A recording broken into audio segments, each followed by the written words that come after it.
Hello and welcome to episode 9 of the Growin Up Gaming Podcast. On today's episode, and always, I am joined by the microtransactions to my Dragon Dogma. The one and Better only choose who you pick to say that filthy fucking name after that Honestly, intro. I was going to do it just to both of you guys. I'm joined by the one and only Brandon, as well as the one and only Eric. You guys are both my microtransactions. There are a lot of us.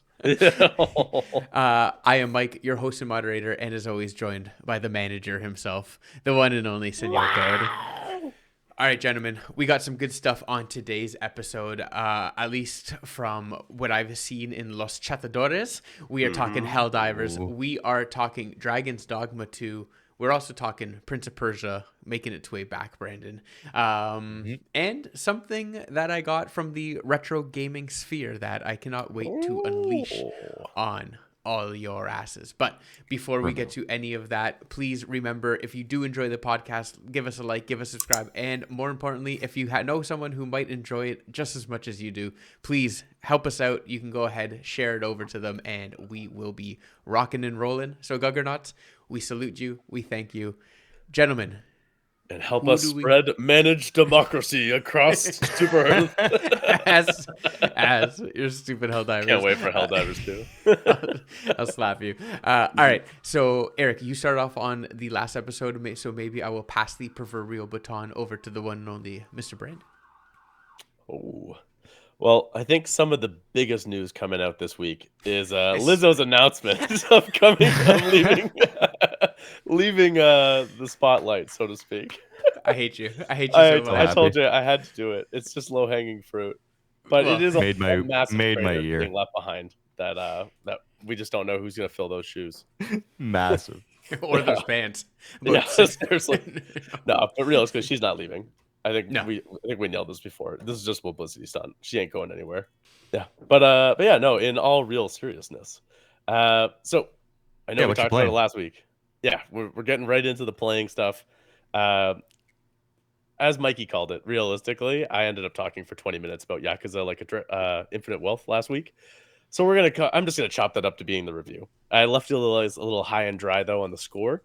So no surprise here. It's the front runner for Game of the Year for me at the moment, and I pretty much just adored it the entire last episode that I talked about it. It's a 10 out of 10 without question. 10 out of 10. Oh, it's a perfect game. I have zero this is one of those ones where it's 10 dinosaur chicken nuggets with some plum sauce on the side. It's it's the most fun. I don't think I actually mentioned this last time, because one of the best games or best comparisons that I could come up with recently is Baldur's Gate 3. As you know, Game of the Year last year was an incredible game. About 80 hours of gameplay, I think I put into there. And Eric, I think you were pretty similar. Yakuza Like a Dragon, recorded on my console, was 96 hours.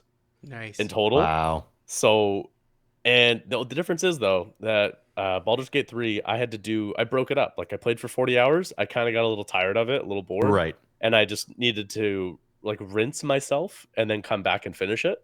Where Like a Dragon, I finished it. I finished the story, and I still have it installed because I could still go back and play more side missions just to see more kookiness. And it's still, I'm still having a fun time. I have never played a game for as long as I played it and still been having as much fun as I was. It's in that I think it's something that's truly special. Never got boring, never got dull, never got repetitive. Exactly. Every single time, I kept having to pull myself away from doing stuff to even the side mission there. I didn't even some of the ones showing up on the screen, I didn't even play some of these side missions. That's amazing. And they look like so much fun. So that's why I could go back and just play way more. That's amazing. And as a reminder, you can watch along at youtube.com/growinupgaming or listen to us on Spotify, Apple Podcasts, or wherever you get your beautiful podcasts. Brandon, do they have Virtua Fighter as an arcade game or something? Did I see that? No. So actually, I think now that I've seen more of it, I think this is actually from the last game, from the first one, no. Dragon. Yeah, I brought up the wrong trailer. I'm sorry. That's why I'm you know what? There's a lot of crossover, and there's some stuff that looks similar, but that might have all actually been from the previous game. Did you play the previous one, Bryn? Yeah. Okay. No, I own it. Okay. played it, loved it, played into this one. And I think I said last week, though, that this game isn't for everyone. So it's not one of those games that literally anyone who plays it is going to have an amazing time and absolutely love it. But I do Right. think that most people that actually give it a fair shot will have a fun time. Like, it's so silly and goofy, but so fun and satisfying to play that most people, majority of people, will have a good time. At least find something in there. He's Yeah. on a Well, even segue. just the story alone, like the story is so fun and just keeps you just keeps going and just really keeps you on the hook. So that's why, like I said, last episode, literally over 20 minutes, I talked about this game and all of its different components and everything about it. So go check that out. It's 10 out of 10 for me. Yeah, like I said, no other game have I played that many hours and had that much fun consistently. I will check that out. I mean, I can only imagine that if you said what, 88 hours into it? 96 is what my console says. Damn, 96 Some of that hours. was paused, though, to be fair.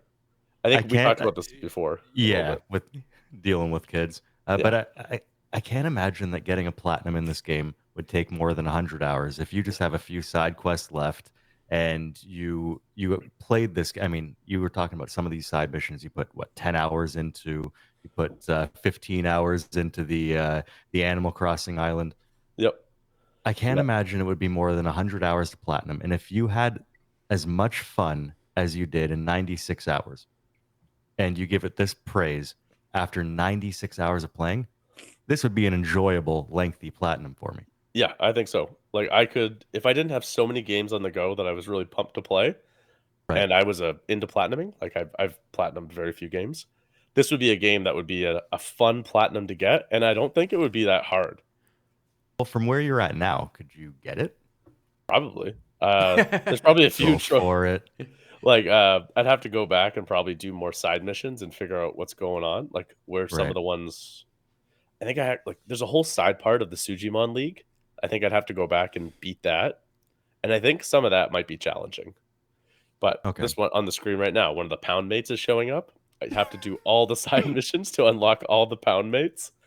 And for those that didn't listen to last week, pound mate is someone that you can summon for money to help you fight in the phone, like in a fight.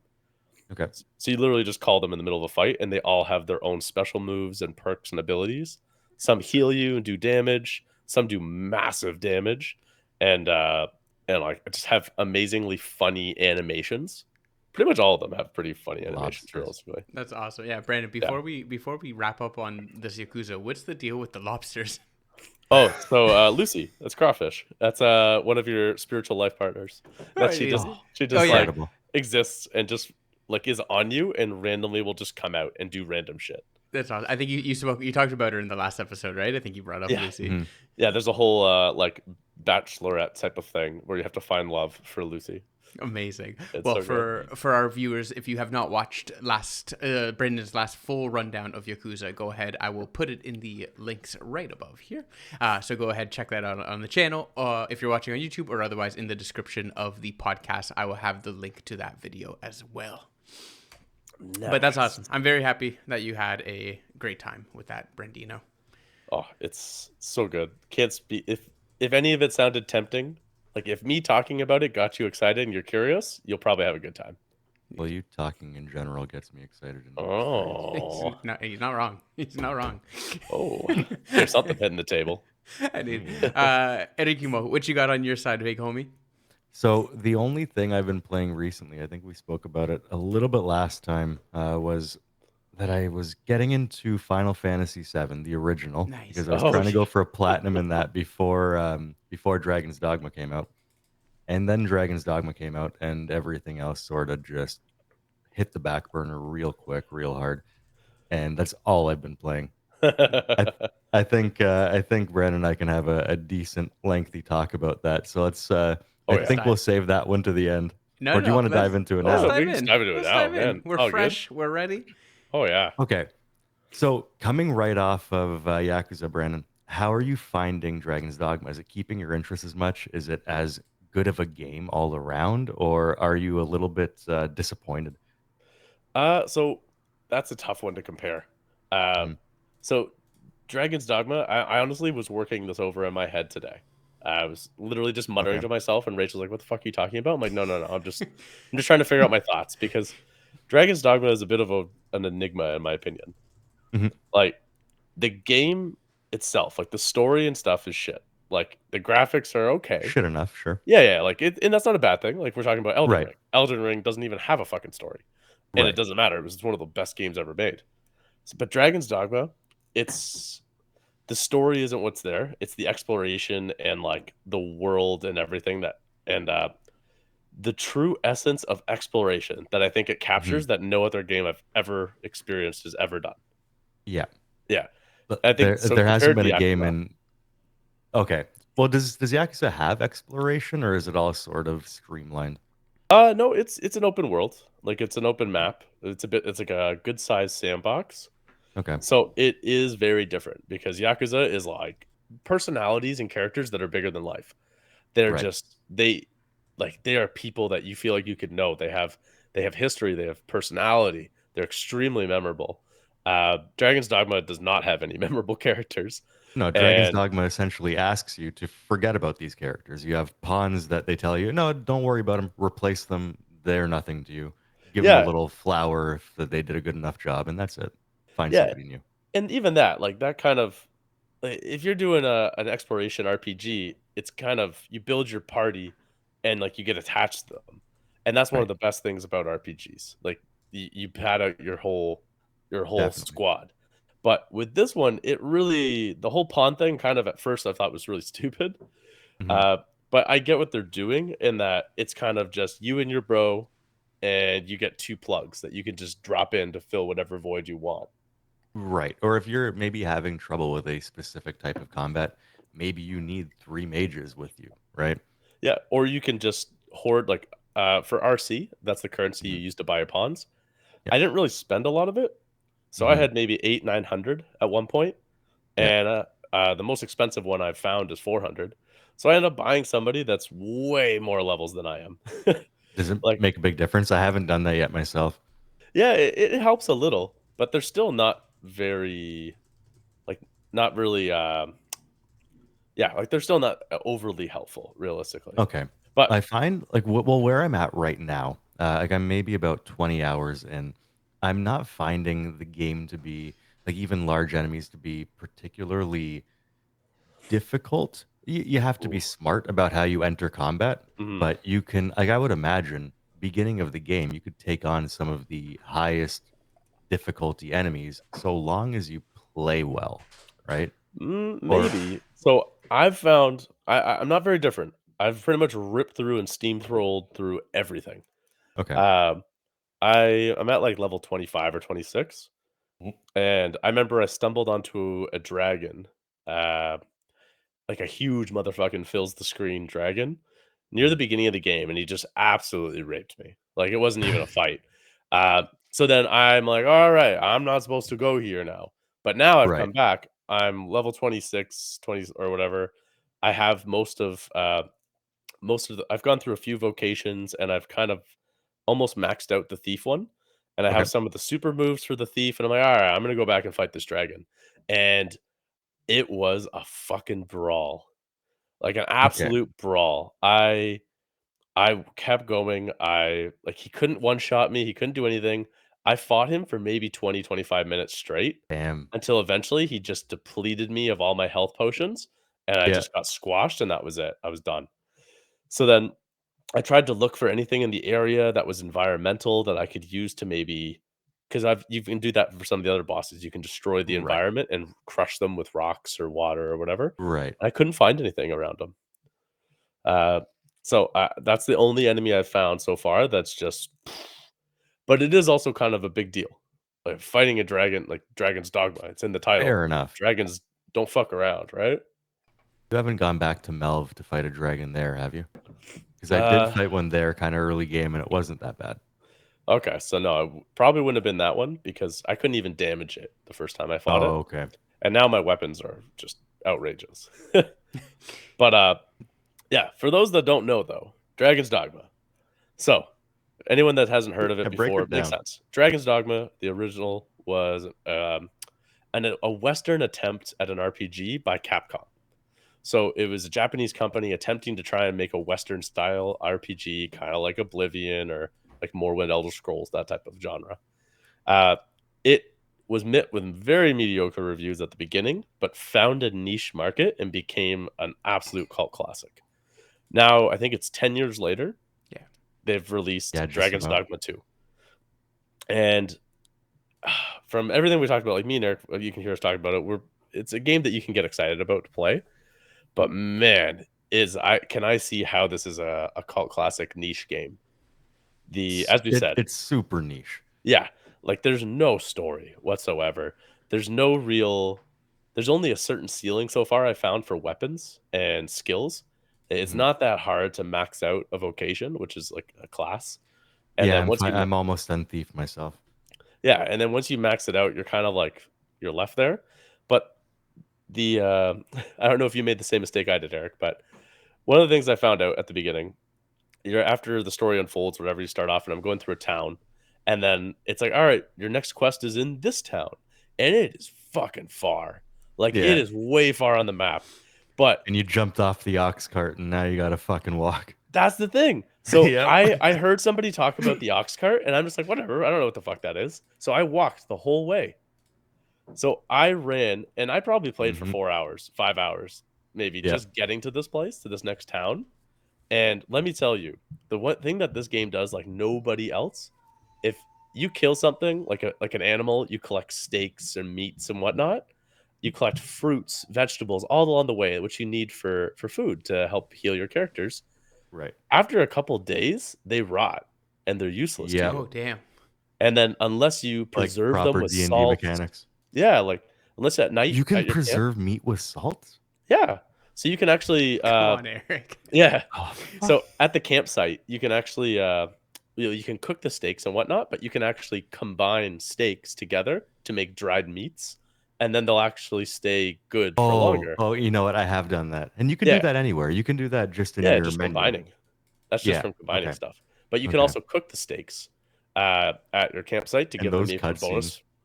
They're so needlessly detailed. I love it. Like it's literally like trailer will show it. Thing. Yeah, the cutscenes when you're cooking food at camp is literally just a video recording of a steak on a frying pan. Yeah, like a real steak or a virtual steak. I think it's like AI, but it looks super fucking real. It's unreal. Like when you look at it, it looks like a fully real steak cooking, but the way the fat doesn't sizzle like a real steak in real life makes me think that it is actually computer generated. But it's like the graphics of the century. It's unreal. The best graphics in the whole game. Better than any cutscene, better than anything you've seen of this game is cooking. Oh, Gentlemen, please tell me you're bringing it up. I got it. Yeah. It's like the eggs from Metal Gear Solid 3. It makes no sense. Yeah. Every time. I never skip this. I watch it every single time. I'm like, wow, this is just beautiful. Okay. Same. That's pretty, and that's it. That's like the cooking video. That's it. That's it. Then you go to sleep. Yep. The other side though. It's only steaks. I'm sorry. I'm so enthralled by this. It's only steaks that does this, or is there multiple different types of food? If this is what gets you to buy the game, I've only seen it with steaks. Yeah, I don't know that different animals. Yeah. I think I cooked fish one time. Oh no, you can cook fish, chicken, rabbit. But it does the same meat situation. Yeah, same pan, same fire, same smoke. Got it. Okay, sorry. Please proceed. But so basically, one of the things that they also do for exploration is at nighttime, it's pitch black. So spooky. Like if you don't have a light, if you have a light, you can see around your immediate vicinity. Mm-hmm. But if you don't have a light, like you don't see. I think I was telling you the other day, my lantern ran out. I'm like, oh fuck! It's the middle of the night. I need to heal. Yeah, I couldn't find my way around anywhere. It's like obscenely dark, like it would be in real life if there was no city lights anywhere, right? Exactly. Yeah, if you have a fire weapon though, or if you're a mage and you have that swag fire staff, then you always have a torch on your back, which is nice. Oh, cool. Which I got that from being in a graveyard at night, and a skeleton boss just fucking appears, and it's just a massive fight. Was it a lich? Yeah, it's like a Lich King type of thing. Yeah. So there's and on top of that, with the adventuring, you have your food. That's how you heal. Blah blah blah, blah or spells. But the thing is, every time you take serious hits in battle, you actually lose health semi-permanently. So until you rest at a campfire or a town and fully like unwind and relax, your health will shrink up to nothing. So that Which time is when what I didn't happened to me walk, when my lantern ran out. I was so close to having 0 health left and didn't know what to do. I kind of stood still for a while. I'm like, you know what? Fuck it, I'm gonna run. just don't stop for anything. Just stay on the No, path and no hope for the best. path. You can't even see the path. I almost fell off a cliff. That's fair. Yeah. Yeah, so this game. Oh, Oh, go, so please. I was laying this Please. point. Yeah, Yeah, yeah. land it up. But Land this it up. game, like, if you're going out into the wilds, you have to be prepared. You have to have health potions. Like, you have to have everything with you that you could need. And you have to. So where I was saying, sorry, when I was traveling, walking endlessly to this fucking village, by the time I got there, I had accumulated so much wealth and so much experience from just 4 or 5 hours of grinding through monsters to get there that I pretty much just unlocked everything when I got there. Oh, cool. In the first town, I bought the best armor, the best weapons, the best everything for everyone in my party. And there's supposed to be 3 tiers of weapons basically per town. And then I unlocked all my skills and I just was like, okay, cool. There's so much stuff to do here. It's funny to see the difference in how we played this game. Like you kind of went full exploration mode, and for me, it was always I'd get a side quest or a main quest. I'd run out, I'd complete it, do a little bit of exploration, then run back to town. And so I'd maybe spend like one night at a time out while I was trying to complete whatever I had to complete. Then I'd come back, I'd rest up, I'd restock, resupply, whatever, then head back out in a different direction. Try to expand the map around me, but I didn't spend days in the bush. Buddy, I spent like Well, not weeks out yet. there in the bush. Hey yo. Maybe sex tape. Yeah. But what this game does better than kind of any game I've played in the last little while is it does compel you to explore. Like that's sort of what yeah, the combat is incredible. The big monsters you fight are really fun. Oh, The magic? storyline is whatever. Magic is a lot of fun, but it's the exploration that is the most exciting part of this game. Is you want to go everywhere. You go down a path and you're trying to follow this path because you didn't jump on the ox cart and you have to get to a town, but then you see something in the distance, or you see a cave in the wall, and then you hop into that cave thinking, oh yeah, I'll find some loot in there, and it ends up being an hour-long cave of just different tunnels in different directions. And as you can see on screen right here, the ever-present threat of a griffin just landing on you and fucking your day in the ass. Yeah.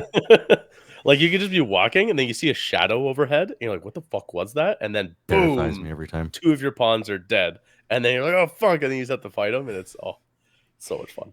I'm guessing like any good RPG that we are talking like main quest missions, side quest missions, that similar style, and then you're just again going between the two and obviously exploring along the way.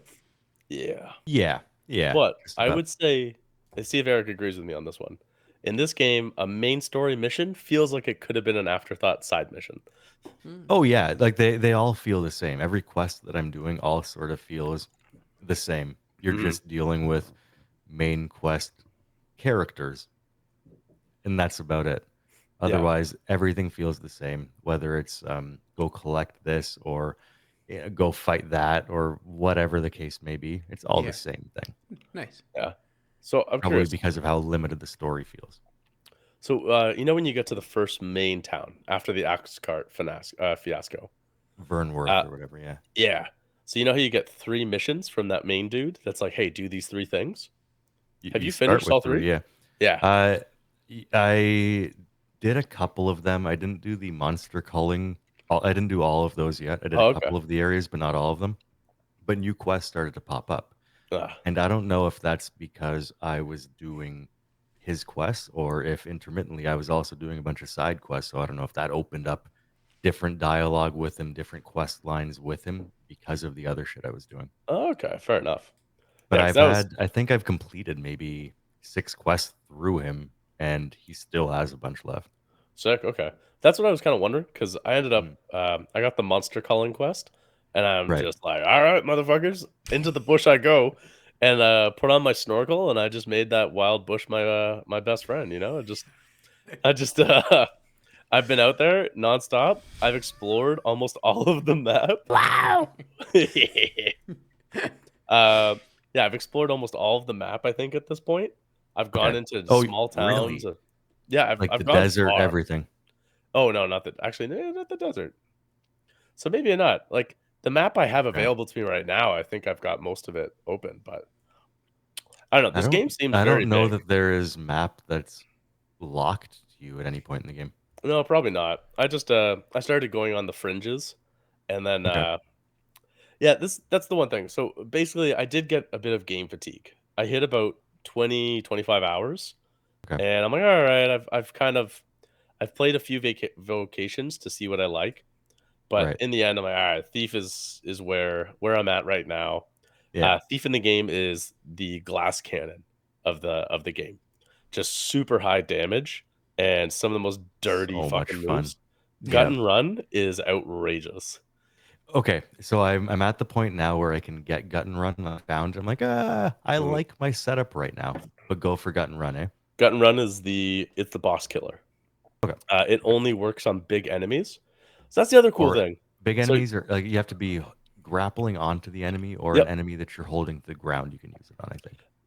I've only ever used it on people on grapple, like I climb. So Next in time this game, you drop on a goblin and he's on the ground, just gut and run him. so whenever I do that, I just use a triangle and I do the super Yeah, move that way, yeah. and that normally kills them. But yeah, in this game, as a thief, you can actually use your double daggers to stab and climb big bosses and big enemies, just like you would theoretically be able to do in real life. So Right. you could literally climb them, and they're trying to grab you and If fling you off. ogres and cyclopses existed, yeah. Yeah, exactly. In theory, or if you're fighting Andre the Giant or Brock Lesnar or something, you know. But I mean, to that, the climbing mechanic, the climbing on enemies more than climbing in the world around you, because climbing on terrain isn't all that existent, No. but climbing on enemies is a very good mechanic. Like it works well. It's very smooth. Nothing's clunky about it. It's very, very well flushed out. I've been having a lot of fun doing it and not getting annoyed with it at all. Yeah. So this is the thing, though. Like we've talked about it a little bit before, right? Mhm. A lot of these aspects, like the story in particularly, and the characters and the shitty pawn system, which is kind of cool, but also kind of shit at the same You didn't time. like the Right. pawn system? I have Uh, heard good things about the pawn system. It's I don't have any personal feelings about it. Like it's great. It does its job. It yeah. gets you recycled characters, but it's like Brandon was saying earlier, you don't get to build relationships with your characters. Yeah, Mhm. and Eric, you can't can Brandon take one of like your characters? Like, can you guys like Yeah, cross Brandon pawn? can use my pawn. I can use his pawn. Mhm. So like each person gets a main pawn that they create and they bring into the world with them, and their main pawn goes Gotcha. cross world. They can hop into anybody else's game. That's cool. And that's why it is a cool social aspect. Like it's very unique in that where if you build a pawn, like the character creation is pretty outrageous what you can do. Mhm. So a lot of people build celebrity lookalikes, and you'll have a celebrity lookalike pawn, and Lizzo then pawn. people will choose to recruit it. And then if they recruit it, you get different badges. The more like quests that you complete with that pawn. You can Mhm. set personal quests for that pawn. Where if Eric say recruits my pawn, and I attach a pawn quest to kill an ogre, Eric has my pawn in his party, and they kill an ogre. He gets 10,000 of my gold, Right. and then my pawn, now gains a badge, and that badge now makes that pawn better. And then that way it makes it more appealing for other people to recruit him online to then And in then turn go give and do them those gifts. pawn And quests that you need them to do. Yeah. yeah, Gotcha. so it's a cool little hierarchy, but it's Mhm. just at the end of the day, like I want to have my tank, my mage, my range. Like I just want to have my own little spots. So Yeah, me sometimes too. it is a bit annoying to hunt for a pawn that says, "All right, I want a mage that has focuses on healing, but does have like one high damage spell." Yeah. And you can't find them all the time, Yeah. like whatever you want. So that part gets a little annoying. So in that way, like it sometimes you really want to hold on to a pawn that you like. And in some cases, I've had a pawn that's way under leveled, but I just haven't found another one that is that same pawn but upgraded. Does what it does. Yeah. Yeah. I gotcha. So that's why it's not horrible, but yeah. All right, lads. So there has been some controversy with Mr. and Mrs. Dragon's Dogma 2. The first one being, have either of you two had any experience from a what's the word? Like lag, slowdown, just like the game not running very well? I do get some frame rate issues periodically, but they resolve very quickly. Okay. Like you'll get a little bit of a flickering, and then it's right back to normal. Okay, but so I think it's maybe more of a PC thing. I think the console one seems to be running a little bit better, but I'm even just going through some reviews now on Steam, and it's just like the PC one is getting a lot of turmoil for it just not being like runnable. I think console was locked to 30 frames per second, and PC, if you have a good enough computer, you can run it at 60. But if they locked it on console to 30 for a reason, and because the game has a huge map and no loading screens and a lot of characters all throughout the world that are all there constantly. If you're running this game, you again at 60 FPS, you should have a powerful computer. Yeah. Otherwise, like, just don't bother. Yeah.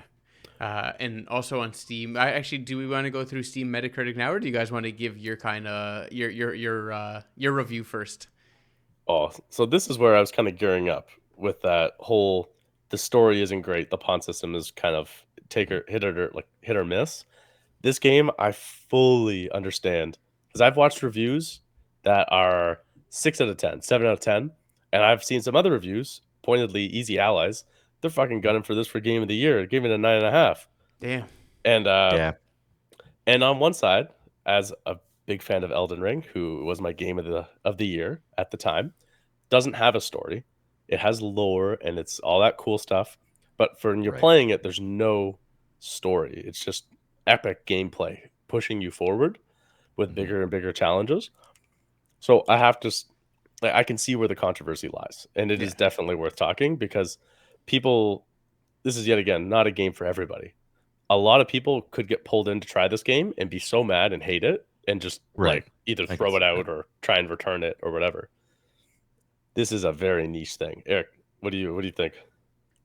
Like I think you're kind of spot on. I think the variance in reviews that we've been getting all make sense. The game is, like, for me, this will not be Game of the Year unless the rest of 2024 just shits the bed.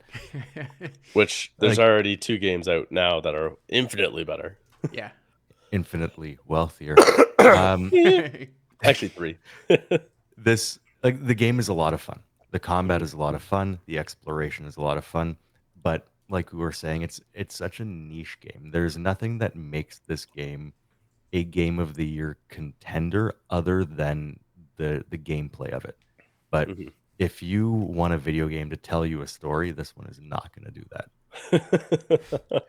Yeah. Like if you want a game that's going to keep you interested in more ways than just exploration, and then when exploration's done, are you really going to hop back in and try to find more to do? Not really, right? Yeah. Like a game like Baldur's Gate, you can replay an infinite number of times because there's so much you can do. The characters are incredible. The way they interact with each other will constantly change. The game is just so immersive and huge on so many different levels. This game is Dragon's Dogma is exploration and combat. And that's kind of it. Fun exploration, fun combat, but that's it. Yeah. If they had cooked this a bit more, like if they had put the story in the oven and like let it bake, this actually could be a contender for Game of the Year. Could have been. If they actually. But then again, how far are you really in the story? Like I haven't finished all of those first quests with the captain of Vernworth. Yeah, but so right off the bat, this game starts. The first key of like story beat is you're a prisoner and you've lost your memory, and I'm like, let's go. This is how every great Elder Scrolls game starts. Yeah. Like, I love it. I'm fucking nothing. I'm scum. I escaped the prisons and now I'm free. Amazing. I was so pumped. And then the story, just nobody really like I didn't care about anybody. Like Yeah. there's no characters coming up, no vested interest in anything. Uh, no real person that I really felt passionate about, or there's nothing like uh, Yeah. Yeah. even for example, like Final Fantasy 16, a game that still haunts me a little bit because of just the lackluster in the end. But either way, the story was incredible. The characters were all so good, and Right. it doesn't take that much effort to make good characters. Capcom can do it. They make good characters. They've done it before. Yeah. Yeah, even look at Devil May Cry. Yeah. That series does not have a lot of story, but Dante is the fucking man. Hey Brandon, Hey, I got a fun fact for you. what's that? The director of Dragon's Dogma is also the director behind the entire Devil May Cry series. Right. Yeah. Yeah. So like they know how to make one character be awesome with very little storyline. So it's just I feel like this game wasn't supposed to be that, and this game just does what it does amazing. It will never I've never played a game that gave me more of a I'm exploring risk and reward type of feel. Mhm. Where you're down, like Eric said, you're stuck in the middle of the night. You don't have any lantern oil. You've got an inch left of health on your health bar, meaning you'll get killed by one shot from anything. And then you'd have to hope to God you have a waystone so you can resurrect, or a fairy stone, which fairy stones is the only true way of fast traveling in the game. Mhm. Yeah. But it is pricey. Well, So, 20, I think 20,000 gold or something. mhm. speaking of pricey, gentlemen, I do have to ask before we kind of put a bow on Dragon's Dogma. Yeah. So there has been a lot of kerfuffle over the internets all around Dragon Dogma's microtransactions. And as you can see, for those who are watching, there is quite a few ranging at various different prices. But have you guys, I guess, either explored the microtransactions? Have you found that there's been anything that's been stuck behind a paywall? Or like walk me through some of that quickly. And again, I would love to get your thoughts because, again, I know a lot of the internet is up in flames right now about it. And it's actually caused the review score, like I was saying before, on Steam to be pretty crazy. Like it right now, it's at a mixed, and 57% of Wow. 50,000 votes are positive. So like that, yes, that's like that means that there's a lot of negative votes right now on or negative reviews, I should say, on Steam, and A I lot think of angry virgins. yeah, a big So- part of that stems from the microtransactions. Hmm. Nothing is paywalled, plain and simple. Like there Yeah. is nothing that is inaccessible to you if you don't spend money. I was looking I haven't even looked at these microtransactions. I don't know where in the game to find them because it's not like they're in your face anywhere. Yeah, agreed. But looking at that list that you just had up on the screen, Yep. some of these things I'm reading, like, okay, you can spend $1.49 to get a get out of jail free key, but you can also get out of jail pretty simply Yeah. without that key. And free. Like what do we have here? Rift crystals for what was that? Like a couple bucks. Yeah, okay. Port crystal to warp.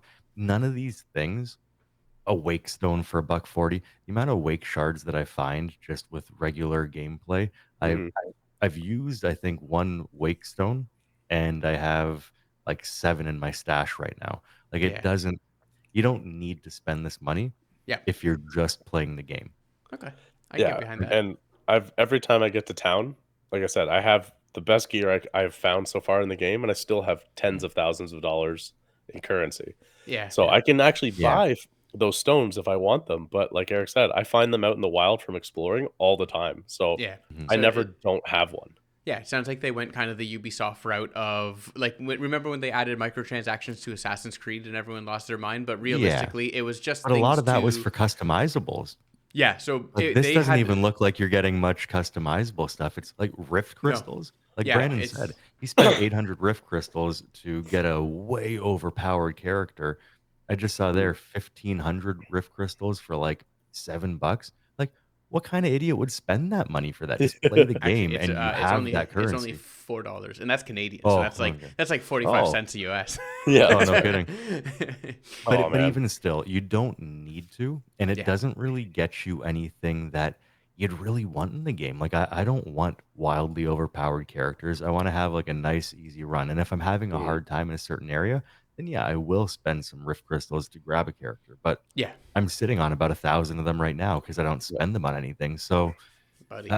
people like Mhm. to complain these days, and I Yeah, think that's all that is. I'm So with you, actually, boys. this is a good little final takeaway on that too. So, for example, as much we were just talking about like a dragon, infinite wealth, as I love it, all that good stuff. There is microtransactions that you can do in that, for example, where you can buy experience. This came up Okay. in a point where somebody I know, a friend of a friend, got stuck at a point where they were stuck behind a save and they're under leveled and they couldn't beat this boss or whatever. Mhm. So they ended up spending like $2 and then bumping their character level up by two bumps, and then they were able to get through, so their game wasn't ruined and they weren't stuck. So, and it was, I know they were very thankful that that was an option. There you go. Sure. Say you're Eric. You've been out in the wilds. You've been raw dog in the bush for like 2 weeks. Your packs are full. Your pawns are Pack's always their full. backs are broken because they're so full on shit. And if you die, that's all fucking gone. So Yeah. what are you gonna do? Spend $1 on a wake zone? Hey, it's nice to have that option to be like, Yeah. I don't want Okay. to lose 10 hours of or 4 hours or an Fair hour enough. of progress. Yeah. So it, and some people also, as we saw with WoW and other MMOs, some people just want to go into one of those things and just fuck shit And up. be Yeah. overpowered. Yeah. Yeah. Just spend Absolutely. $100 on additives and just be God. Yep. And that's what they Right. like. And you know what? Fuck it. Power to them. If that's what you like, that's cool. If I'm a developer, I'm going to want you to pay me another additional game cost in just straight microtransactions Yeah. with no distribution cost of plastic for games. And it's good money as long as it's not ruining the game, not like doesn't affect anybody. You don't, like you said, there's paywalls, like there's no paywalls, there's no Yeah. nothing. Yeah. You don't Right. have to spend money. And like Eric said too, I didn't even know you could do microtransactions in this game because I've never seen them. Yeah. There you go. So it just sounds like people just being mad because I could see the controversy coming from this game. More so people saying this was the GOAT. This is like one of the best RPGs that was underrated. It's got a lot of hype coming up to it. And this year, we haven't had a bunch of huge standouts yet for the year. Obviously, Final Fantasy VII Rebirth, one of the standout RPGs of the year. Everybody knows about it. But this is really the big cross-platform PC, like PC world, like everything. Like Yeah, everybody yeah. can get their hands on this. Yeah. And it's got so much hype that if everybody was thirsty for a nice RPG and they bought it, I think half those people would be like, "What the fuck is this? Like Yeah. the story is shit. I picked the wrong class. I don't really like it. Now I have to restart." Like I could just see people getting frustrated with the way this is set up. Yeah. Well, I mean, to that point, they do make changing your class super easy and not Very easy. expensive at all. And not like if you like I think I'm like a level, what am I like level 16 now or something, and I've been a thief the whole way. If I change into something else now at this point in the game, almost 20 hours in, I'm not really at a disadvantage. Mhm. Like Yeah. they do make it a very accessible thing. Yeah. So, Yeah. but your point still stands, LeBron. Like if you're buying this game hoping for like a proper RPG, you're not really getting that. Yeah. Yeah. So that's where scoring this game gets interesting. Yeah, Mhm. lads. Give Because- me the final. Give me the final score, and then let's keep this gravy train rolling. All right, sounds good. Eric, do you want to go first, or do you have a score? Yeah, at this point, and I can see the game maybe getting a bit better. I could see it getting redundant, but more than anything, I think this game will just be a baseline for me. I don't think it'll get any better or any worse. I think by the time I finish this game, my rating will be the same as it is right now, and just a solid 8 across the board. Nice. It's exactly Okay. what I wanted it to be. Not exactly. I would have liked more story with it, that's for sure. I would have liked it to be more like an Elder Scrolls, but I am getting the gameplay and I'm getting the satisfaction from the combat out of it that I wanted, and the exploration is fun. For me, it's a solid 8 right across the board. Nice. Brandon. Brandino, There you go. bring it home, baby. Yeah. So, more to just expand on what I said before. Games like Elden Ring can be amazing on their own without story. This is one of those games that would have been greatly aided with a story to pad it out. There's a lot of mechanics that are amazing and would be worthy of an 8, 8.5, 9. But there's some other aspects that are just so hollow that I've got to balance it out to a 7. Boom. I can appreciate that. For what Yeah, it's like- worth. Go, Brandon. Sorry, please. Oh, Finish. just that I'm enjoying it. It's fun. It's a good time, and it's not bad. You know, I don't have I'm not mad at it. You know, it's not like I bought this Mhm. game and it's broken and it's shit and I hate it. It's a 7 is a good time. Like I'm not angry at it. I'm having a good time playing it. I've gotten my 25-ish hours in and I'm satisfied. Mhm. I'll probably go back and dabble with it a couple times again. You know, it's in the dry season. I'll hop into that bush, no problem. All right, that's But, it. We're done with Dragon Dogma. For what it is worth, gentlemen, on Metacritic, so it's currently sitting at an 85 Metacritic score. So that is from I think the more general critics, and then the user score 6.2. So a lot more unfavorable and kind of mediocre ones there. But again, I think it actually kind of falls in between both of your answers. So. Yeah. And I see that a lot of people giving it 9s and loving it, and then people that bought it that didn't know what they were getting and bombed it with 1s. Yeah. And I think that's I would think the people that played the first Dragon's Dogma, and Brandon, you did as well, right? No, I didn't play it. Oh, you didn't? Okay. No. The people that played the first one bought this game looking for Dragon's Dogma 2. And I think those are the people that are actually really enjoying this game. The people who saw it as the next great RPG are probably hating it right now because it's not living up to potentially the hype that it had for certain people going into it. Yeah, I think that's fair to say. Yeah. I think if you didn't know what you were coming in for and you came in expecting a Capcom Elder Scrolls, those people left disappointed. Yeah. Awesome. Well, speaking of disappointed, gentlemen, I'm taking this ship back over, boys, and we are. So I don't have a lot of I don't have a lot of things on my side from a gaming standpoint. Actually, okay, no, I take it back. One quick catch up, one new game introduction, and then one top secret thing that I just got yesterday that I have not told you guys about. Oh, you slippery bit. Slippering it up. All right, so let's quickly dive back to the one and only Prince of Persia. So the last time we spoke about it on the podcast, I was about 3 to 4 hours in, and this time on this podcast, I am all done, baby boys. Here we go. Let's go. Yeah. So it was awesome. I absolutely cannot recommend enough this game. Truly to any gamer or to somebody who likes this kind of game. Honestly, Fair I'm going point. to say I think that is a very fair point. I'm going to Is it say the Metroidvania? to any gamer. Nice. I Okay. think I think it's very from those who do enjoy the Metroidvania genre, it's a no-brainer. It's got to be probably one of the better Metroidvanias, honestly, that I've actually ever played. So from from that standpoint, I would say it's very good. At the end of the day, you also have to think about it that this is a AAA Metroidvania, right? This coming from Ubisoft, and it's not coming from one of their kind of back alley studios. This is coming from a proper studio, the teams that made Rayman, kind of people who know what they're doing, right? They actually sunk some serious. Yeah, exactly. This is the UB Hard studio. Yeah.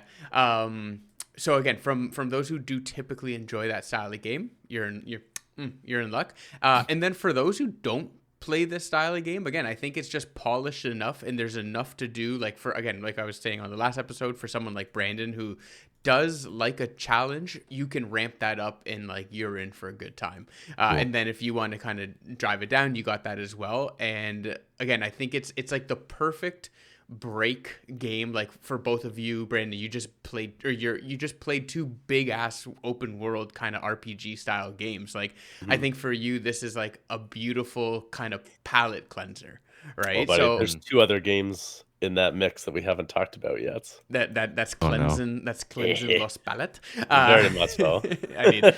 But again, I thought it's absolutely wonderful. So the powers that you get, so obviously you have your standard ones, your double jumps, your dash, your things like that.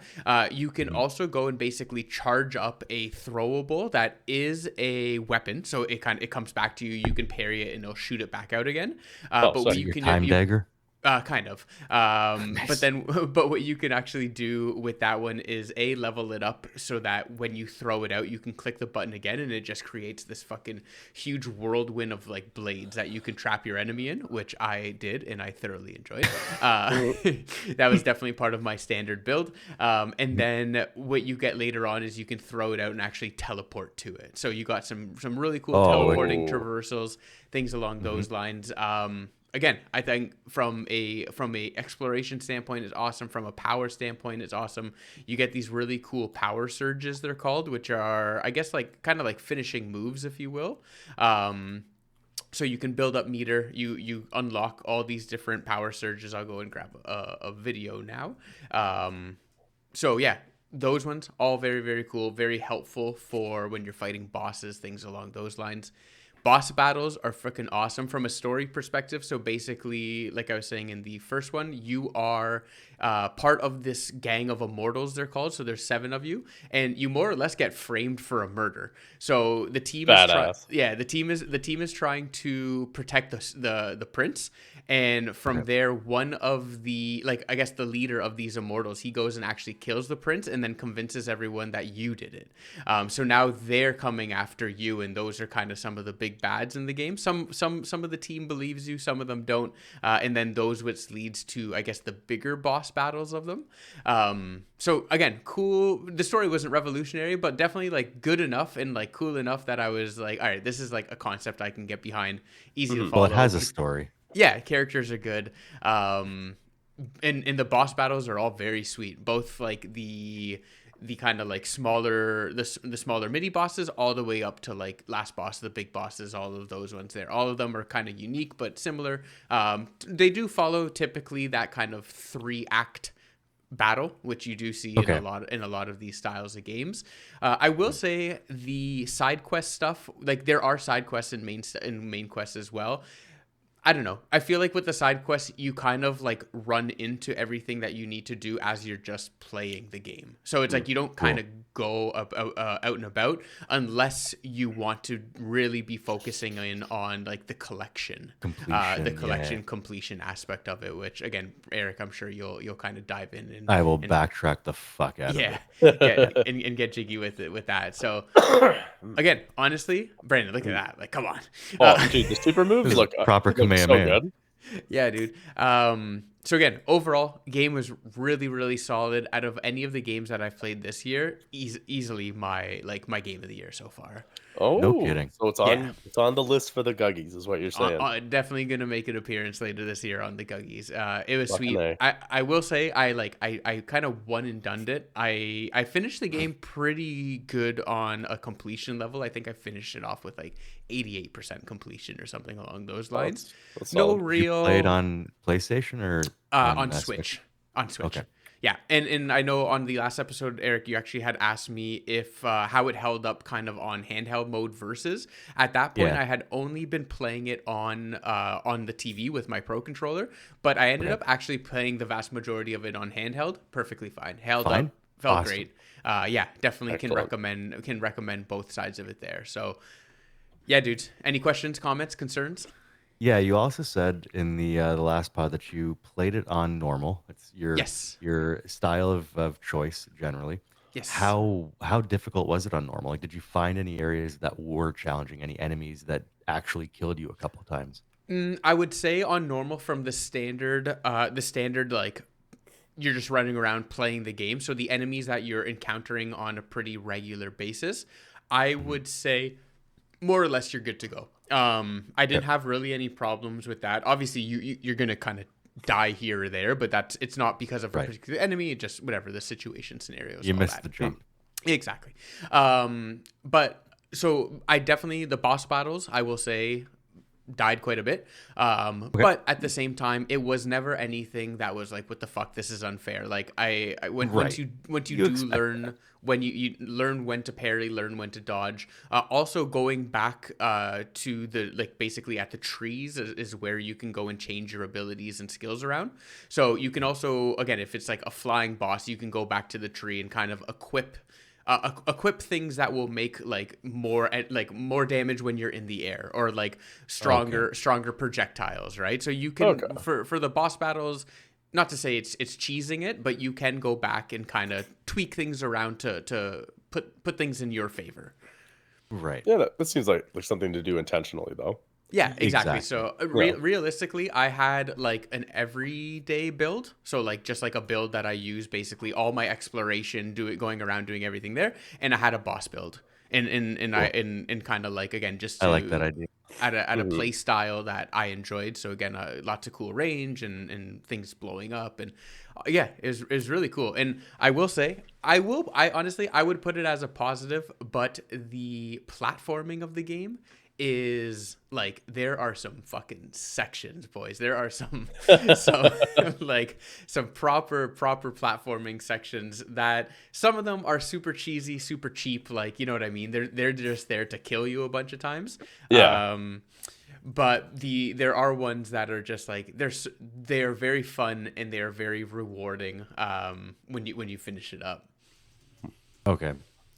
Not like Super Mario World Maker type difficult. Yeah, I guess some of it, but not nearly as crazy as some of that bullshit. Okay. So my question is then, since you are the Guggernuts resident expert on Metroidvanias, yes sir, how do you rank this compared to other Metroidvanias? Like, in the grand scheme of your goats of goats, your Hades, your Hollow Knights, where does this fall on that mark? Good question. Okay, so let me hear. I'll quickly share this screen just to have some references of some Metroidvania games. All right, Hollow Knight. I would put it. Hollow Knight is very high up there for me. Hollow Knight super high up.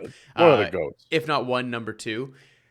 And Ori, I would also put very high up on my list. Brandon, you know how Blind Forest or Will of the Wisps? I would say Will of the Wisps. I thought Will of the Wisps. Both of them are incredible. Will of the Wisps has just slightly better mechanics and is more polished all around. That game, oh my god, I love that game. I'm gonna put Prince of Persia. If we're talking about like the big, well, super known ones, I'll put Prince of Persia third to those two, or those. Yeah, Jesus. So, Hollow Knight, Ori, Prince. But then if I don't know, man, as we start bringing things in, obviously there is the classic, the Super Metroid, Metroid Fusion, Metroid Dread, all fucking beautiful games.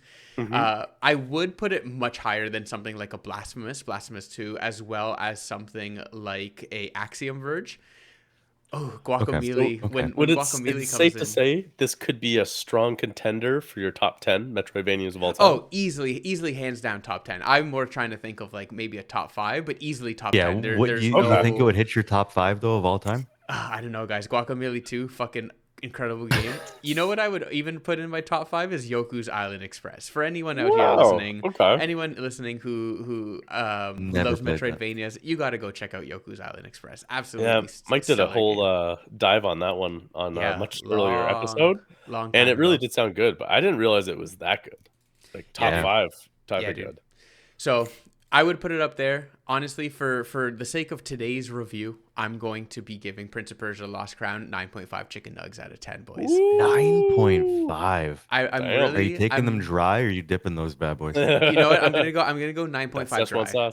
I'm gonna go 9.5 dry. I'm not. It's already a high score. We're not gonna go like, I'm really excited for one of you to play it and either agree or disagree buddy. I almost bought it the other day because it was on sale. It is on sale right now. Yeah, for our listeners, it is on sale, which does make me sad because I bought it full price, but that's fine. It deserves. I will also say that the game is good enough to warrant a full price, $79.99 Canadian. So, again, lots of high praises, boys. I really, really, really enjoyed it, and I have a physical, so any of you can borrow it. Excited to get either and or both of your thoughts and or feedback. I will definitely play it. I've been looking for a good Metroidvania lately too. All right, dude. When you're done with Dragon's Dogma, I played one. Yeah, hey, dude. No one's claimed it yet. So when you're done with Dragon's Dogma, you give me a shout and consider it yours. It's no longer on sale on PlayStation. R.I.P. boys. But you do know what else is on PlayStation? A game that you have been nonstop chatting about. Actually, no, I take it back. I feel like you were nonstop chatting about it, and then it kind of went a little radio silence. But I do think that's just because of Dragon's Dogma. That is exactly accurate. After Infinite Wealth, I actually finished it a little faster than I expected before Dragon's Dogma 2. So I only had about 2 weeks between games. Between the Dogma came out, which I knew would take up a lot of time. So I didn't really want to crack into one of my more heavy hitters of the backlog, like Alan Wake 2 or anything like that. So Fair. I got roped in because I had accumulated enough PlayStation points. For those that don't know, you can redeem your PlayStation points for PS Wallet money. So I had $25, so I bought HellDivers 2 for 50% off. Oh, let's go. Damn. How much is that? $20? $25. Nailed It's it. a $50 game. Now, let Damn, me that's tell not you, bad at all. no, it is a purely online game, so you're not getting that's all it is, right? So the fact that they only charge $50 was super good. This game Mhm. could have easily been released at a full $80 pop release, like And full worth bang. it? Yeah, I would. Nice. It would have been worth it for $80. Nice. Yeah? Yeah. Oh yeah. Let's I'm go. I have to say it because I don't play a lot of online games. I've said this through and through. I just don't have the time, the dedication, the commitment. Right. Soulsborne games are very difficult with children because any minute they could require you to run away. And HellDivers, you start a match, you're in for at least 15 to 20 minutes to 30 minutes like straight. If you leave your controller, you could die. And that's treason, and you traitors fucks will be murdered. This game is all about spreading the glorious message of managed democracy. You're going to liberate and force democracy down people's throats with hot lead and tactical lasers. It literally, for anyone that saw the trailers of this game just looked like you were playing Starship Troopers. Mm-hmm. And playing it, you literally feel like you're playing Starship Troopers. You are part of a galactic front that's all about ship warfare and high-powered armor and fucking guns and missile strikes from orbit, from helicopters. Like, just everything. Everything under the sun is in there, and you're fighting against the bugs and the bots. The Mhm. bugs really take the center stage here. Nice. And they're kind of like the emphasis, but the bots are no joke either. They're actually even harder to kill a lot of the time. Who because, are the they bots? have- Who's manning these enemy bots? No fucking clue. Okay. Ah, yeah. Zero idea. They're just evil robots. Like, I'm assuming it's a Skynet type situation, Yeah. or it's just a Okay, mechanical race okay. of people. I have no idea. But you just know that they're bad and they need democracy. So, the lore and the culture around it is so funny. Where like it's just it's so goofy and just doesn't take itself too seriously. In that you'll have a guy while you're playing, just have random yells and animations and sound clips that they'll say. But there's so many times where every now like you'll just kill like a whole barrage and be like, yeah, how's the taste of freedom? And just or like, take this democracy. It just is so funny. Thanks, Obama. Yeah. So it's got a good sense of humor to it, but the point of this game is you can play alone. You can actually solo this game, but this Okay. game is meant for multiplayer. Mm-hmm. It's very easy to get into a party with decent people and actually get a little 4-pack going. You like the people you played with, you stay with them, and you can go on a mission tear together. You don't like people, you can boot them, you can leave, you can re-roll, you can do whatever you want. You want to try out a new weapon, you can go into an easy level and just play it solo. And you can play it solo, and my god, is it extra spooky. Yeah. Now, Yeah. I know how much you liked Anthem right off the get. Like the same way that I did it, it had a lot. It brought a lot to the table, a lot that you were looking forward to. It just literally had no end game. It didn't have anything. Wasn't to finished keep you. being built. No, it wasn't. It wasn't finished. But It was the alpha mechanics, stage. the mechanics were fun. If they were done right, if everything was fleshed out, it would have been a really, really fun game. Mm-hmm. How are you finding the combat of this, the style of it, the gameplay in general? How are you finding it compared to a game like Anthem? Oh, this game was polished. Yeah.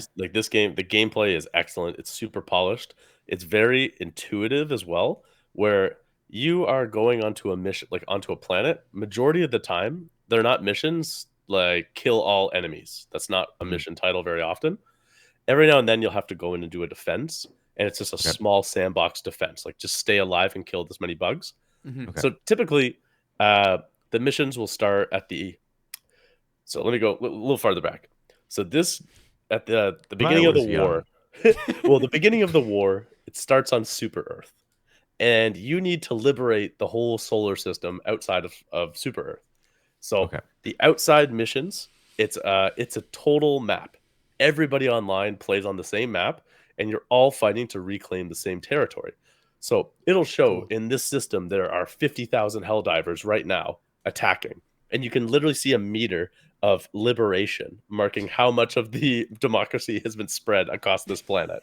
And if you fully liberate the planets, then you can move on.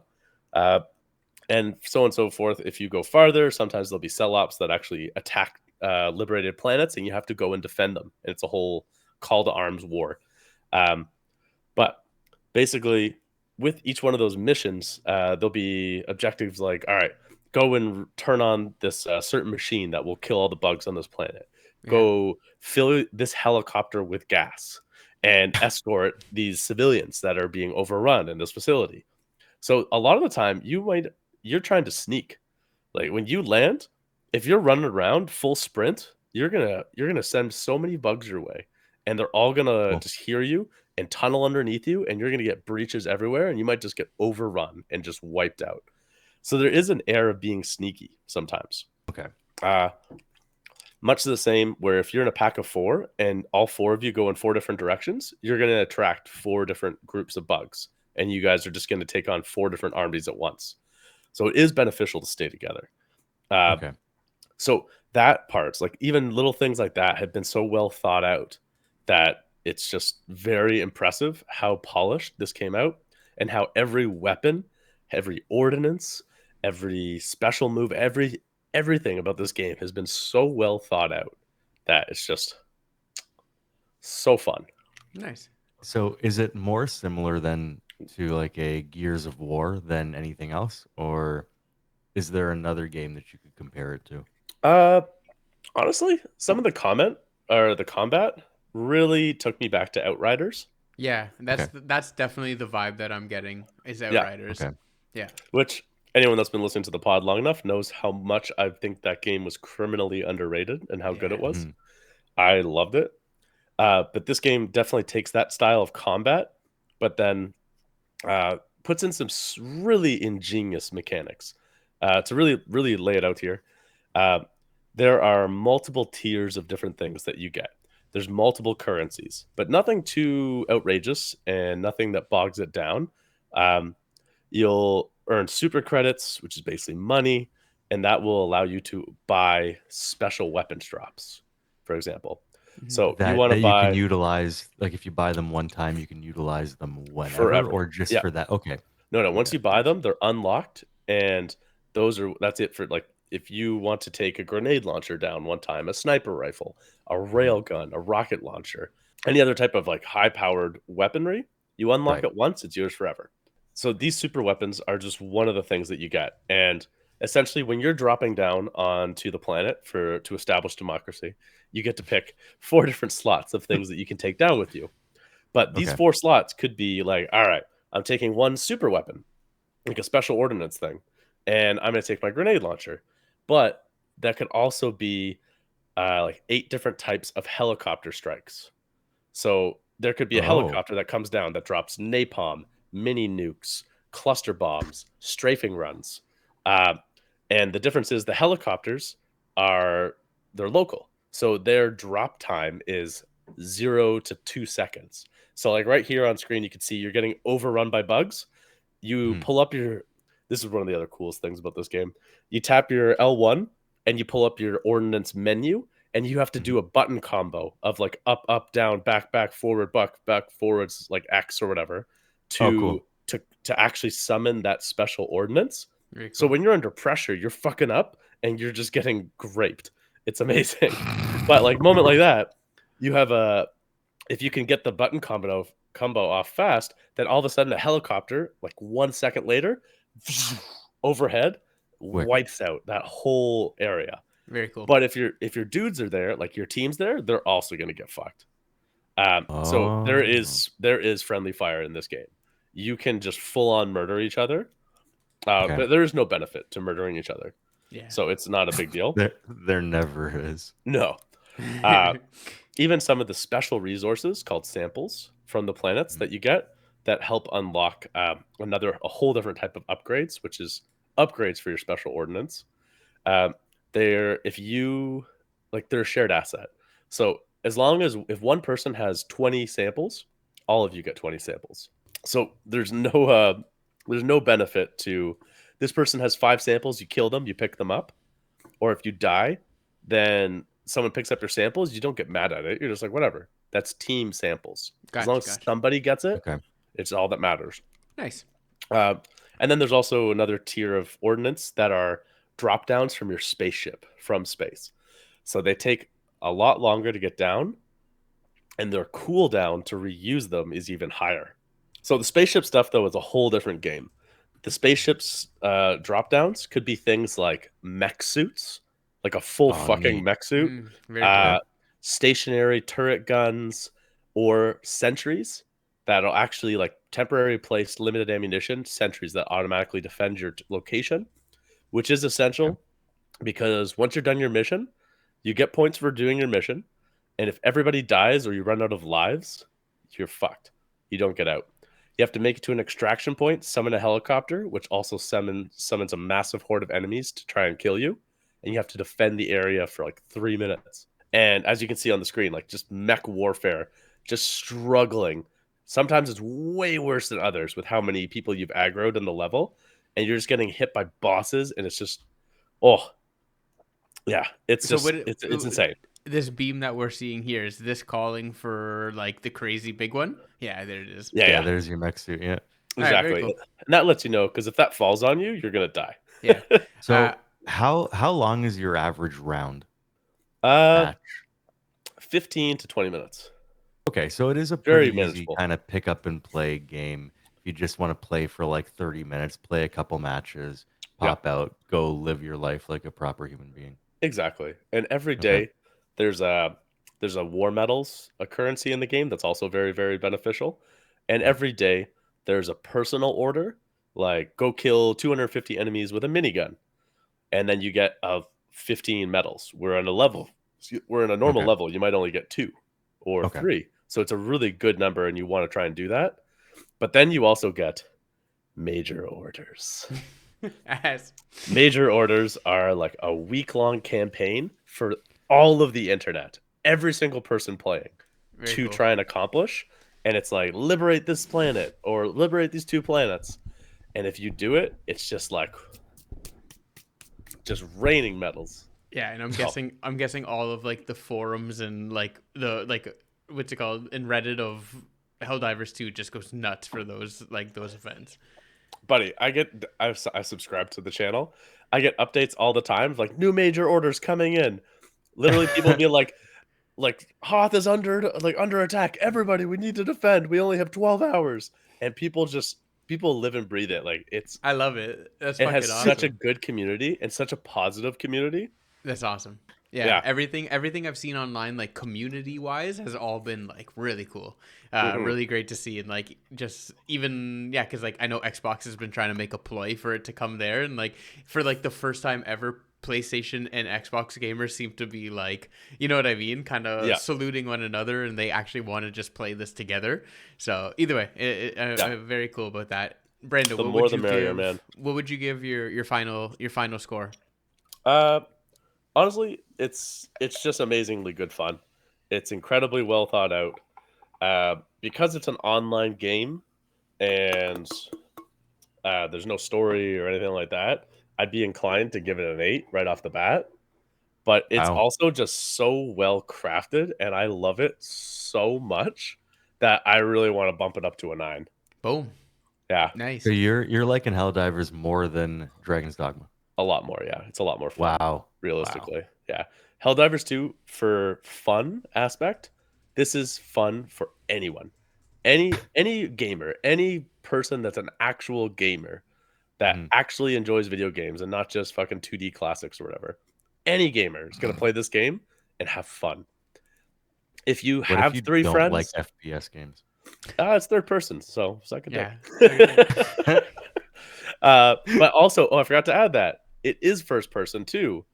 So there Okay, are cool. certain shops, like certain guns, you equip scopes, and you can unlock different scopes for them, and they have different, or like, sorry, through the controls live, you can switch the scope magnification. And some rounds, like sniper rifles, you need to zoom in to get those shots from 2 kilometers away. Oh, that's not first person, idiot. That's just shooting a gun. No. So it's third person shooting, but then once you click First the person thumbstick, moments. it goes Yeah. into first person gun mode with every rifle, whether it's assault rifle, everything. Okay, And cool. you All could right. just have a time zoom. Like you could actually do all shooting in first person. Okay, that's kind of cool. Yeah. Brandon, final Yeah. score without the whole description. I know I'm gonna settle on a 9. I Nice. truly love it. Nice. Wow. Wow. Currently on Metacritic for both user score and Metacritic score, 8.2. I guess I have to check that out. Yo, I'm not gonna lie. For $40, Eric, if you buy it, I'll buy it. Yeah, like I've been putting it off because I don't want to get sucked back into a shooter, but at the same time, it's been a long time. Yeah, again, Eric, if you buy it, I'll buy it. I feel like the 3 of us would have a great time playing this Buddy, together. I agree. So A Gub Squad, if we just went the 3 of us and we didn't even invite a random in, the 4 of us or the 3 of us would just have a blast. well, we also have Alan who can Yeah. jump in and give us a hand as well. true. So we could have Bring a the 4-pack. thunder. Yeah. Yep. All right, dude. That sounds dope. Eric, I'm gonna pass the baton back over to your side. And Brandon, thank you for the very pleasant No worries, man. HellDivers 2 review. I'm going to twirl this baton a little bit in all of your faces because other than Dragon's Dogma, have not been playing anything for the last couple of weeks. Oh. So, do you guys have anything else that you've played quickly, you've beaten, that you have started, that you mean to get back to, but either Prince of Persia got in your way, Mike, or Dragon's Dogma has taken hold of most of your free time, Brandon?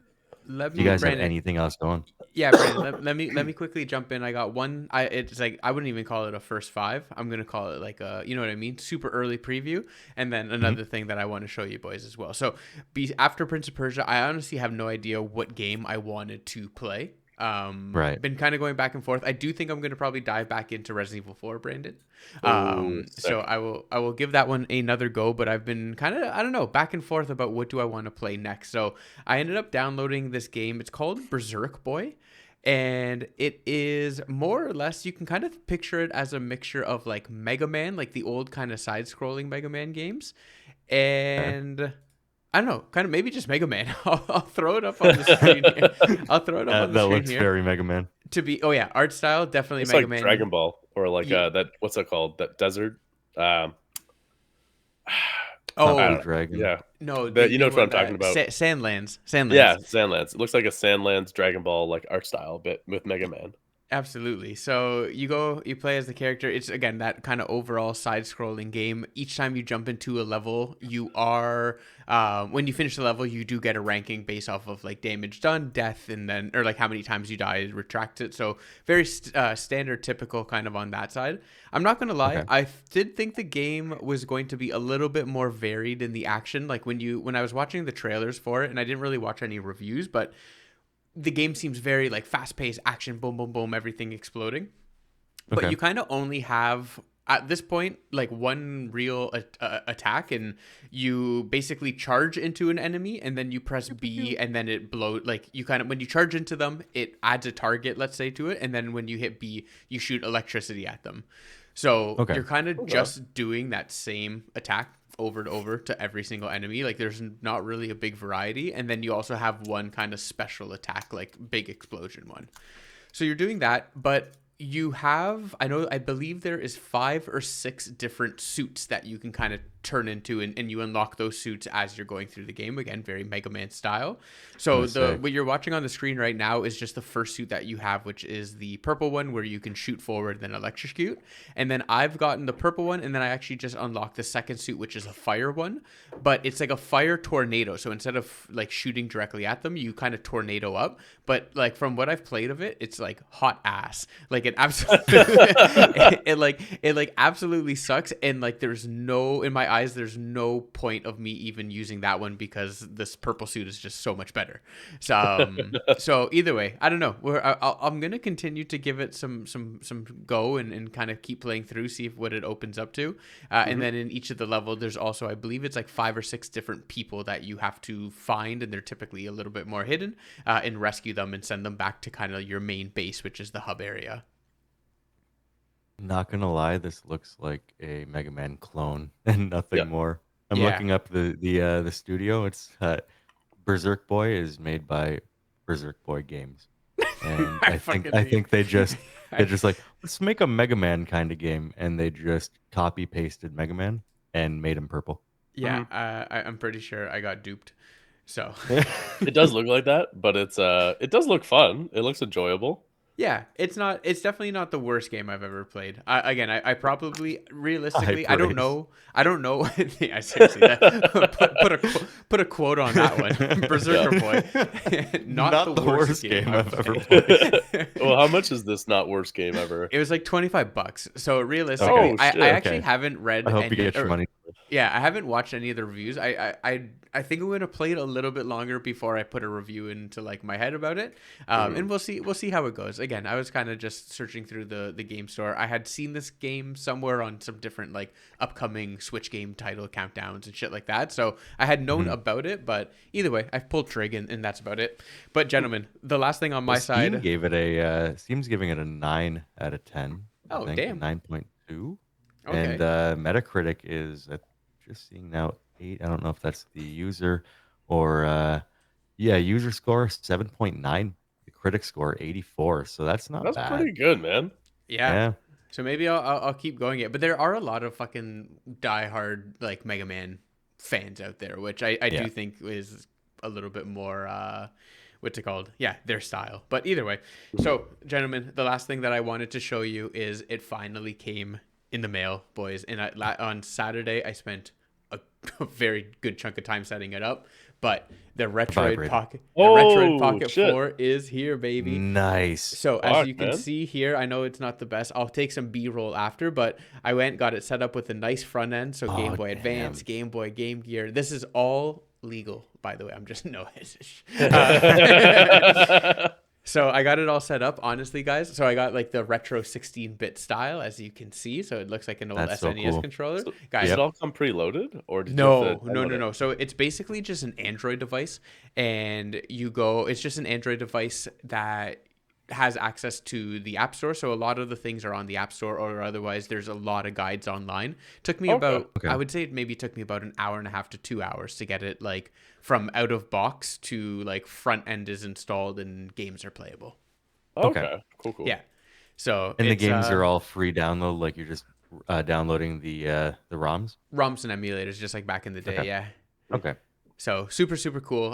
For anyone out there who is interested in checking out, so I got the Retroid Pocket 4, 100% recommended. It's dope. It plays basically everything from arcade and like Atari, all the way up to PlayStation 2 and GameCube, like strongly. And I know Capello, who also got one, he's gotten PS3 and Switch games working on it. Oh wow. Damn. Which is like pretty crazy. Switch games. Yeah, and you can do the Wii. You can also it's a touchscreen, so you can also do 3DS. Like it's pretty legitimate.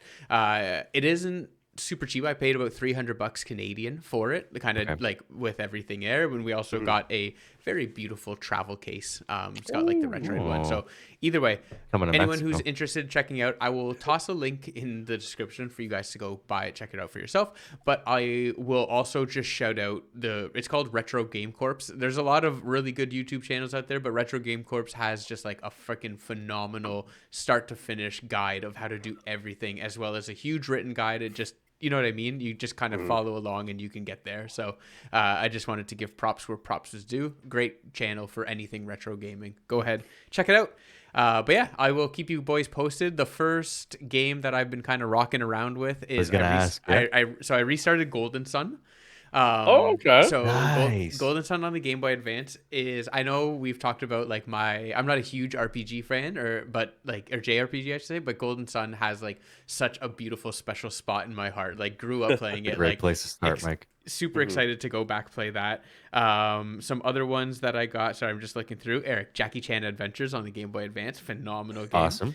Metabots. So that was such a good game. Fantastic. And guys, the whole Mega Man Battle Network collection. So it's so good. Dude. I'm surprised you don't have Metroid Prime on there. Honestly, that would have been my go-to. So because the fantastic Metroid Prime remake was on Switch, so I'm good on that standpoint. Right. Now Eric, I actually do have both 2 and 3 downloaded for my game on like the GameCube emulator. But I'm a little worried because it is still that old school Metroid Prime. Like it's a first person shooter without modern first person shooter controls. Right. So we will see. Not the Switch remaster that kind of fixed all of those quality of life things. So you know what I actually think I might be able to do? So what you can do is set hotkeys per individual game. So I could create a hotkey so that let's say when I use the C stick, which would be the right joystick, it would it would be as if I'm holding the look around button and then moving the stick around. So it's like I can kind of I might be able to make a makeshift first make person it playable. Yeah. So either way, I'll keep you posted. But yeah, and just checking out a bunch of PS1 games. Final Fantasy VII, finally going to go back check it out. So. Buddy. Yep. Super excited, gentlemen. But yeah, that's everything on my side from a gaming perspective. Well, I have one last one then on the gaming front. Take it in, big boy. So, I've been holding back on this one. Oh no, keep holding. I finally I finally caved and I got FF7 Rebirth. Yes. Nice. So I'm about 5 hours into it. Okay, boy. Okay, what do you want to give up? Dragon's Dogma. Do you want to... that's what happened, man. I hit the wall with Dragon's Dogma. I hit a fatigue point, and I'm just like, what am I like? Yeah, I've seen it. I've had a good time. This is something that I could go back to in the future as a dry point, like in a dry spell. But right now, I've got Alan Wake 2. I still got to play. I've got Dead Island 2. I've got Forspoken. And then why wouldn't I just throw in another one in there because I'm super excited. So yeah, I fired up Rebirth. And I'm excited for you. My God, it just comes back, man. It's just, just the magic that comes out of there. There's no other way to describe it, but it's literally playing magic. Like it's just seeing them all back in action, getting that extra juicy backstory with Sephiroth and Cloud. That's not actually Cloud, but is Cloud type of thing, and just all that crazy psychological mumbo jumbo toss up stuff. And just all the characters coming back, feeling the combat system that they had in their stable that they chose not to put into FF16, which was just so fucking stupid. And I don't understand why. They have an amazing combat system that's modern. Why not just clone it and put it into 16? And then 16 would have been one of the best FF games ever made. But so as far as combat gameplay, is Rebirth the exact same as FF7 Remake? Yeah, it seems pretty similar. Like you can choose to go turn-based or you can go live action. So like right at the beginning of the game, you kind of get that option to be it basically just tells you whatever they call it. You can go classic and do turn-based, or you could do the modern where it's just live action, like full-blown live action, and then you push X and the whole fight slows down to like less than a crawl, like just like not even moving, but there's still slight movement, and you can pick your spells, pick your abilities, and you can flip-flop between your characters and do synergy moves and all that cool shit. Very cool. So I'm working on a full review for it. The forecast is promising, and I very much bet you're gonna finish this one. Yeah.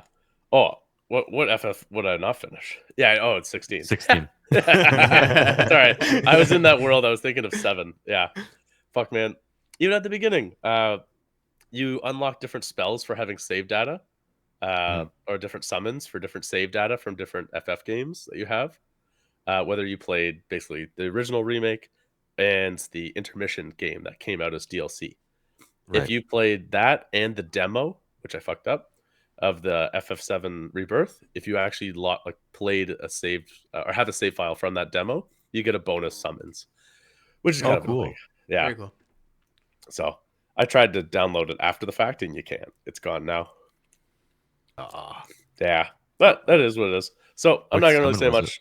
The first 5 it's excellent. It's gonna be so good, and I'm gonna go deep on it much later when I finish. Neat.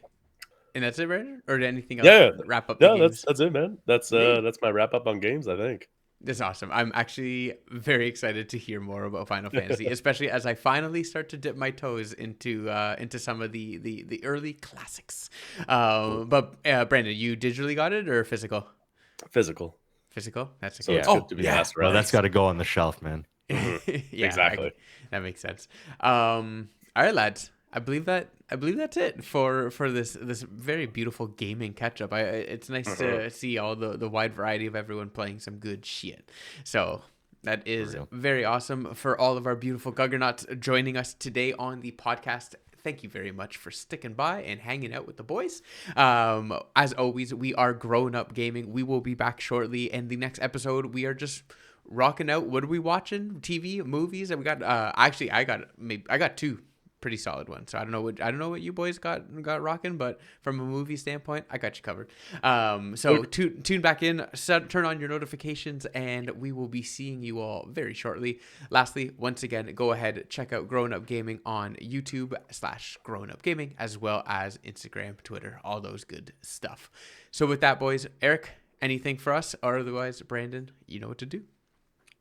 Brandon, take her away. All right, guys. Well, as you can hear, my throat's taking a beating this episode. Got a bit of a cold going on, so thanks for bearing with me and for all the extra noises from my lozengers. So thanks for tuning in for this extra Tick Gaming Guggernaut Gala. This was a good gaming cuddle. We had lots of stuff to talk about, and we'll have more in the future, especially with that FF. So yeah, we'll see y'all real soon. And as always, thanks for stopping by.